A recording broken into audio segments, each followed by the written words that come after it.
I am delighted to welcome you this afternoon in our brand new Sammy Ofer Center for a unique event, a conversation with His Excellency Alexis Tsipras, Prime Minister of the Hellenic Republic. This event is organized under the auspices of our Wheeler Institute for Business and Development. It's also being held under the auspices of the AQR Asset Management Institute. Prime Minister, welcome. Thank you very much. So I think it was a good choice to come to London Business School and not to go to other places that we used to go when we came to London. So dear friends, ladies and gentlemen, I'm sure you are familiar with this, with the old saying, beware of Greeks bearing gifts. But don't worry, I'm not bearing any. I'm, however, bringing good news from a place that used to be synonym of bad news, or even worse, depressing news. It took 8 years for Greece to turn things around. To be precise, it took almost 3.5 years to reverse what would have been an irreversible path to endless austerity and recession in my country. This was the state of play when we came in office in early 2015. From 2015 to 2018, Greece has turned itself from an example of monumental fiscal failure to a, let's say, case study for fiscal overachievement and economic recovery. For 3 consecutive years, we haven't just met our projected targets on the primary surplus, we managed to reach way above those targets by an average of 2%. Apart from that, the main goal was to put an end on an unprecedented recession spiral that my country has fallen into since 2009.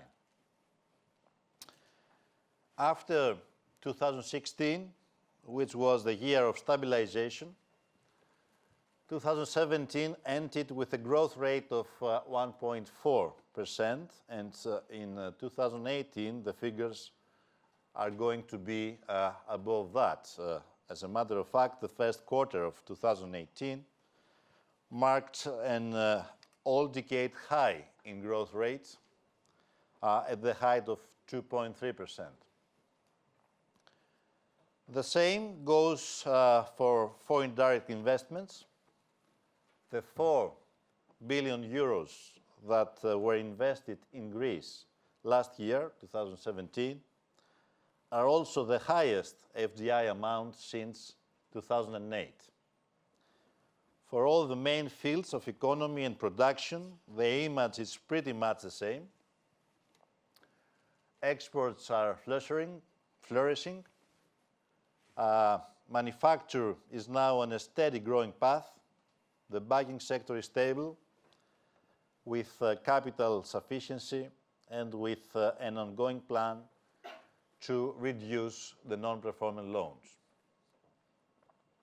Tourism is one of our strongest industries, is breaking one record after the other, even in the difficult years. And now in 2018, a staggering 32 million of visitors are going to mark an all-time high. As you might assume, those figures are starting to leave their mark to our recovery, a recovery that affects all main social aspects. First and foremost, I have to say, unemployment. It might be hard to imagine how would it be like to live in a country with 27% unemployment and over of 60% youth unemployment.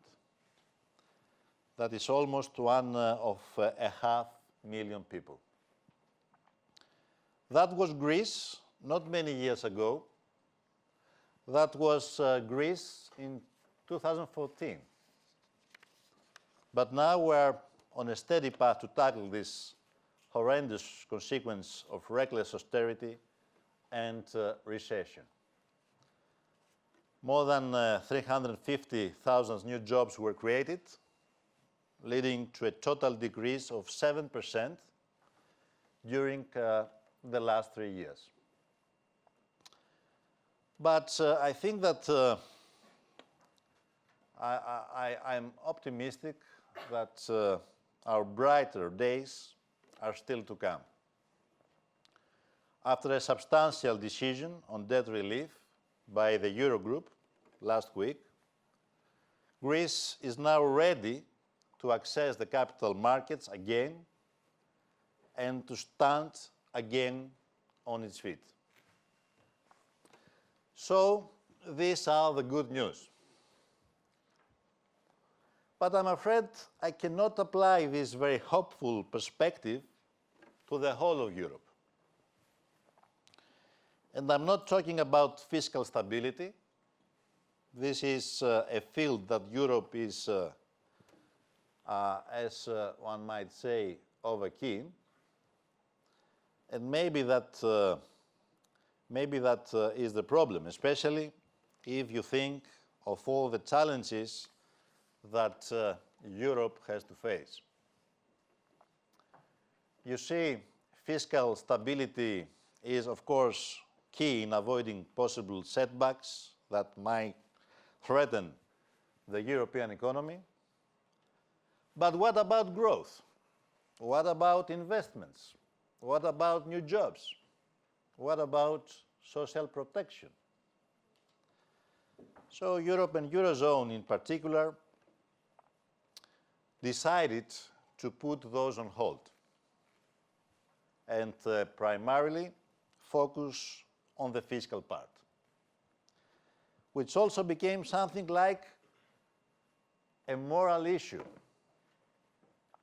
Austerity was the punishment for the rebels imposed by the righteous. But as history unfolds, nothing good happens when countries are seen as scapegoats and forced to withstand such a punishment. Nothing went well when Europe turned its back to Germany, for example, after Second World War. I'm sorry, after the First World War, with this punishment agreement for Germany that led us to the Second World War. Nothing went well when Europe decided to face an upcoming crisis by creating sharp divisions between the hard-working and the lazy ones, between the sound and the reckless, between north and south. And you see, when you legitimize this kind of division, it becomes a norm. And then it applies to every other occasion, not only economy. The refugee crisis proved that. Several member states choose to avoid responsibility. They have even built walls and fences against people who were fleeing from war and terrorism. And their stance created a burden for others such as my country, that is a frontline country and took the burden of whole Europe, which faced the issue, my country faced the issue with respect to our shared responsibility and, of course, with respect to our common I believe, principles, humanism, and solidarity. But now Europe is bearing the sore fruits of its reluctance to bridge gap between the divisions herself created. And now Europe has to face the ghost of its own history. The nationalists, the extreme right, the neo-Nazis. Those who are taking advantage of our collective reluctance to face the real issues. What's the real issues? Unemployment, poverty, inequalities, marginalization are unfortunately, are part of our European reality, and these are the real issues. So we need answers on these issues. We need policies to address them, to tackle them, because these are far removed from the European ideal that brought us together. So some might say, let Europe and its institutions crash and burn. Each one of us can face those issues alone. We can even hide in our cells and watch the others stumble. This thought is both appalling and delusional. It's appalling because it forces the clock of history to turn back to our most troublesome period, when each nation tried to impose its will to the others. An era that brought the peoples of Europe in agony and despair. And it is delusional because in this era of globalization, everything is intertwined. Markets, trade, industry, and of course, people. So I'm fully aware that I'm in a country that its people choose to take this lonesome path away from our European family. I'm in United Kingdom, in Britain, that its people decided to vote for Brexit in the referendum. I deeply respect this decision, although I strongly disagree. Because you know, I come from a country which has suffered immensely during the crisis and paid the price for Europe's reluctance to show its solidarity. But I have to say, we never doubted, even in the harshest of times, we never doubted our commitment to Europe. Because we believe Europe can and will change. But this, of course, is a long process. I may say that this is a marathon rather than a 100-meter dash. This does not mean, of course, that we have all the time in the world. On the contrary, we have to start today. We have to reform many aspects of the European Union. We need more Europe, but we need a more open, a more democratic, a more social Europe.